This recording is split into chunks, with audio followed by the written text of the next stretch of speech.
First off, I know I promised a new Trainz video, however that's still in the works. So for now, I'm going to try something different. But look over there, I can see actually that there's a black 5 Henry over there, an O-gauge model of Henry I can see over there. This is Henry. Really? If you were at the Orgy Extravaganza this year, you might have seen him in the fan tent on his rolling road. That's if you could stand in there more than 5 minutes before melting. I've been modelling engines for ages now, and I've recently made the upgrade to O-gauge. Damn you rails. But Henry is one I'm most proud of. Bit of context. With this being the last Orgy Extravaganza, for a while, I knew I wanted to end it on a high note by making a model for the test track. The only problem was, which one? Thomas should have been the obvious choice, but I hadn't decided on how I wanted to make him yet, and which version. I then thought, given the 80th anniversary, it'd make more sense to make one of the free railway engines. Edward wasn't possible, as there aren't any ready-to-run 440 chassis in O-gauge. Everything else was a brass kit which required soldering, and my experience isn't that great. Gordon didn't work out too well for me in double O-gauge, so I wasn't about to face that nightmare again on a larger scale. So Henry was the best option at the time, as he's an engine I don't see many people do in O-gauge. Alright, let's see what's available ready to run. Ooh, Ellis Clark Trainz makes a black 5, let's see how much... I shouldn't. Do it. Yeah, this wasn't cheap, but bloomin' worth it. All metal construction, UK built gearbox, real copper piping. I mean, look at this thing, it's pretty much an exact replica of the real thing, only smaller. Plus I went with the sound fitted option. I mean, you might as well, what's another 100 quid at this point? When this thing arrived, I was in love. I mean, I didn't want to alter it in any way, but I bought it for a reason. And so I made a quick alteration that same day it arrived, so I couldn't go back. Smokebox number plate removed and filled. I then decided to leave the engine for a bit and focus on the tender. Reason being, I knew if I made a mistake here, it'd probably be cheaper to order a new tender rather than a whole new engine. The tender body is actually made of brass and held on with these tabs. Just need to fold these out and break the glue holding it to the innards. By the way, if you're new to repainting engines, always make sure you remove any decals or logos, as they will show up under the paint. I learned that with my 00 attempt at Henry. But I got a chance to test my newest piece of equipment. An airbrush. I love this thing. I do not know why I put off getting one for so long. I used to hand paint my models, and I defo recommend that if you're starting out. Please remember to fill your paints though, just a drop of water or something. But airbrushing is next level, such a nicer finish. So I applied grey primer and then added my choice of green, Army Painter Savage Green. Then I moved on to the engine, and this is where things became difficult. The instructions only tell you how to take the boiler off in order to DCC fit it, and I wanted to remove everything in order to make painting easier. The main problem was the cab. I, for the life of me, couldn't figure out how to detach it. Turns out it's attached by screws underneath the frames, so I had to remove them.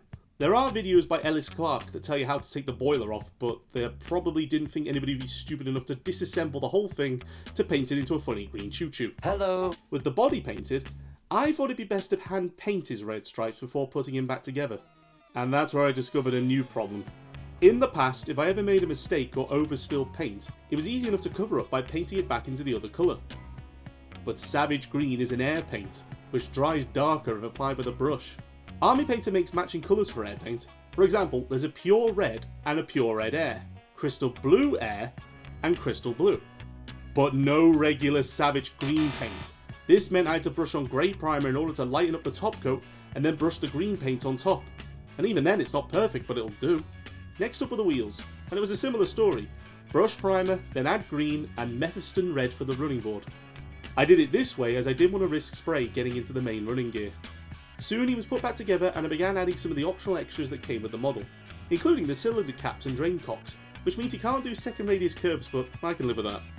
At one point I thought about adding the snowplow that came with it. My thinking was that it would add a bit more uniqueness to an already unique model. But I decided against it and went with the regular look. I did add the AWS protection plate and all the various gubbins that came with that. I then started adding the lining and decided to add a BR Early crest. See, I like my models to be in late 50s and early 60s condition, so my thinking was that while the NWR was British Railways owned, they were allowed some independent features, mainly the bright coloured paint. I also added a 5 on his cab side to show power classification, which is odd because if I ever made a James then he'd have a 3 on his side. I decided at this point, since the smokebox door was removable, I'd see about adding a face. Now I did think about commissioning a custom resin print, but I didn't have a lot of money at the time. Wonder why. And I wasn't sure how long it'd take. I did some research and found someone had made an O-gauge Oliver by using the face of a Golden Bear toy. I thought it'd be worth a shot, managed to find a cheap Henry. Alright, let's see if we can get this off and keep the toy intact. Maybe not. The face fit, but it is a bit too small. I'll defo be replacing it in future. For now though, I knew it needed a repaint. I sprayed a dark grey primer as a base coat, and a lighter grey from above to create shading. The eyebrows, eyes and mouth were painted by hand. And for a first time doing it, I'm actually pretty impressed with myself. Little tip, faces always look better if the eyes off to the side instead of looking straight ahead. That's why the new Tyler Flynn faces look so good. I mean that and Luke's amazing skill. I then added some details to the cab, including an oil can and a teapot. I also added some crew figures using blue tack as I liked the option of removing them. Unfortunately, when adding the driver, I accidentally broke the fold down seat in the cab.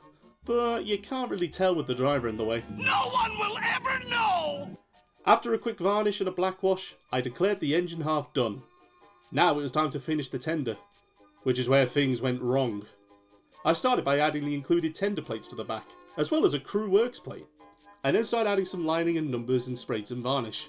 I then turned away to reply to someone on Discord, and when I looked back...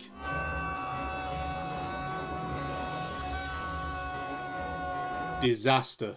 The lining had, well, there's no other word for it, melted. What was worse is that I was away for a few days, so I'd only have like 2 nights to fix him before ordering. Fortunately, when I got back, I was able to save time by removing all the bad bits and filling the gaps, which was a huge time saver. Slapped a number 3 on, varnish coat, and it's holding. He's done. He's done! Done? I mean, I say that, he still needed a bit of weathering here and there. Steam engines are naturally filthy things, and you'll never find one that's pristine. The closest would maybe be the Tyler Flynn, as they're scrubbed to perfection before they leave the shed. But even then, after a couple of trips up the line, they're still going to get muck and soot everywhere. That was the look I wanted to go for, but I went a tiny bit too far if I'm honest. But other than that, I'm happy with him, and I'm glad to say he performed flawlessly all weekend. He even got to see the sun for the first time. Unfortunately, certain parts like the doors and tender full plate fell off in transit, but those can easily be fixed. Only thing I wish I could have done was find a way to make his sound chip a bit louder, as it was a bit quiet. Then again, it was hard to hear anything with this going on. That's loud. So the question now is, what's next for him? I might try and find a layout for him to run on, as mine is a bit small for him to get a good run. Plus, I want to test his strength as he hasn't actually pulled anything yet. Lazy bat. If you like this video and want to see more content like this, please let me know, as I have several projects in the works and most have interesting stories attached. For now though, I should probably crack on with the content I'm known for. I know some of you have been dying to see what's coming next. Until then, cheers.